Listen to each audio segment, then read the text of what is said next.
Is always be closing, otherwise known as the ABCs of sales, really something that you should focus on as a sales professional?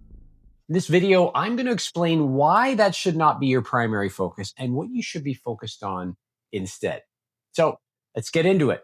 The first thing I want you to consider is that the idea of always be closing, which was brought into the sales vocabulary decades ago at this point, was something that did make sense at the time. And to some degree, obviously, still has relevance, right? And the point behind that saying is that you should always be looking for opportunities to close business. Okay. And that's relevant. But here's what I want to suggest to you that idea, the ABCs of sales, that as a sales professional, you should always be focused on closing, can drive the wrong behaviors. If that becomes your mindset, okay, I've always got to close, I've always got to close, look for an opportunity to close. The problem becomes that you may be a little bit more assertive with some customers or clients than they would prefer. Let's be honest, sales and selling in general has changed. It is very different today than it was 10, 20 or more years ago when that phrase was first founded.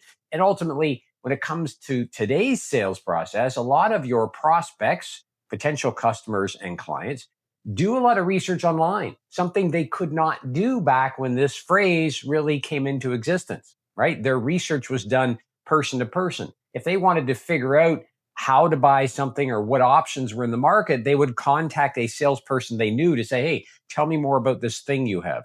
They would attend events and speak with salespeople at trade shows, for example. So there was a lot more person to person contact back when this phrase came about. So the idea that, hey, I'm always in conversations, I've got a lot of relationships built that are true one to one, face to face relationships.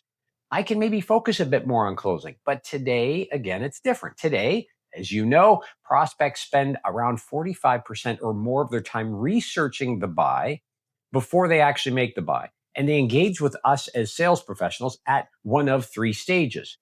It's before they begin that research and they incorporate our responses, ideas, demonstrations, presentations as part of their research. That's about 20%, according to the studies I've looked at. 60% of buyers or prospects will engage with you during the sales process. So they've done some research, they reach out to you, maybe reach out to some of your competitors, and then continue on with their research. You're just part of it. And about the last 20% will contact you after they've done their research. They've looked around, they've exhausted it, they've decided you're the one. I always joke when I speak at conferences, sales kickoff meetings, and events. I say, these are the ones that we're so proud of ourselves for closing with very little effort. But the reality is, right, those 20% that come in to say, hey, I'm going to buy from you. We go, oh, that's great, right? Look at me go. But the reality is, those people have done their research and have made a decision already. You just happen to be the lucky one they've decided upon. So with that in mind, that is how people are buying today. A lot of research up front, almost half their time, very little time with sales. They're going to engage with sales at different times. Our goals become different. If I'm always trying to close you, but we've just met, or you're at a different stage in that research process, I don't want to come across as overly assertive, right? I still want to build a trusted relationship to some level. Depends on what you sell, but we're still selling to people, right? So there's still something that needs to happen there. That does take time. There are processes to follow to make that happen. But also, I need enough time to understand your objectives. What's important to you? What are you trying to achieve? All of the insights around my discovery conversation that allows me to put the best options in front of you relative to what I think would be helpful for you. So we really have the sales process today as condensed in a way, meaning that I used to have this much time, right? I already had these relationships and I could really slow down and focus. But today we're pushed a bit because of all this research at the front end. I'm being dropped in at different times. So I've got to catch up a bit on building the relationship, building trust, demonstrating my product, learning if it's a good fit, how it will fit, all of those things. Now, all this being said, if your focus is to always be closing, it causes a problem when people are reaching out and they've researched, but they really don't know you yet. They really don't know your company yet. So what I want you to consider ultimately is that the real rule that you should be applying, and I wrote about this in my book, The Unstoppable Sales Machine, is the always be prospecting rule. Okay. So the A.B.Ps of sales, as I like to refer to, is really the new rule of sales today. Now, Let me just explain. I'm not saying you shouldn't focus on closing, by no means. I'm just saying that should not be your primary focus. That is not the golden rule of sales. In today's environment, I always want to be bringing in new prospects. I mean, if I don't always focus on prospects, I will have nothing to close. So there's a bit of nuance in words, right? The concept of always be closing didn't mean ignore prospecting, okay?